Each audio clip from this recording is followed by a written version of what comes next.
Seller wants to list his or her home. Seller has demonstrated that they are really, really eager. They've demonstrated because they've got a short timeline for moving. They've demonstrated because they fixed up the house a lot, getting it ready for sale. There's a lot of pressure. How does a seller go about choosing an agent or a broker that has the same level of motivation they do?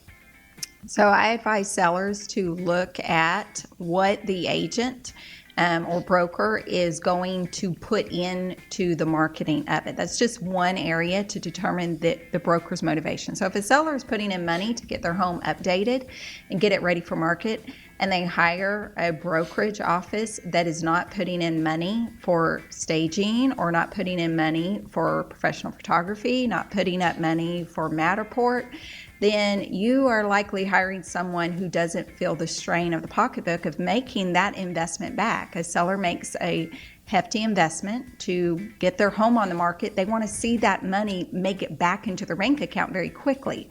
So one way to identify an equally motivated representation, either by a broker or an agent, is by determining what was also their investment.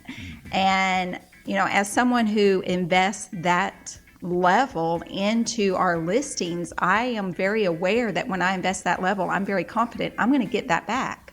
I'm not spending money. If you don't get it back, you're not going to stay in business for long, so you really have to. So you're saying there should be balance in the risk that each party has. The seller has some risk in choosing a particular agent or a broker, and I think we can always acknowledge that. But you want to put the broker or the agent, and we're using those interchangeably. Agents work for brokers, but sometimes brokers can represent you. And you need to make sure that they have some skin in the game. You need to make sure that they have pressure to get their money back. But there's also the flip side of a seller with low motivation and a high motivation agent. So if a low motivation seller wants to just see, I want to just see how much. I'm just going to throw it out there. I'm just going to throw it out there. And they see what the world says. And they hire a high motivated agent who's going to invest a lot of money into selling that home. There's going to be conflict. That agent's going to wear them out. Totally. That agent's going to be like, open your home. Why aren't you accepting showings? I never thought about that. So and it's more just it's being on this same, when I talk about balance, we're in harmony of the same desire. So when you mentioned the topic in the first place, I really thought it was, hey, you need a full service agent to work with you. But what you're saying is, whatever your level of motivation is, you need to choose someone. Now, it doesn't mean if you're just testing the market that you couldn't hire a very highly motivated, trained agent, but you need to be very upfront with them and tell them, hey, I'm just looking to test this. If I can get $750 for it, I'm good. If it's less than $750, I'll wait until the next year. What a great point. In Georgia, a listing agreement is non-cancelable by either party.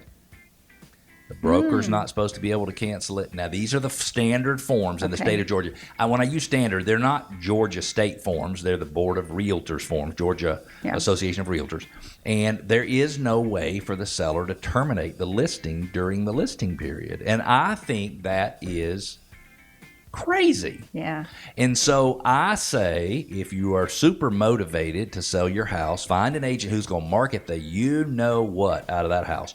And as you have demonstrated earlier, you have to get that agent or broker to sort of show you, give you the list of the things they're going to do. And you're saying that list needs to be a big list, and that agent needs to have some money invested in that list in order for things to be balanced. Correct. But in the state of Georgia, once you get a seller on the hook for a listing, you could keep them for 180 days or however long as you want.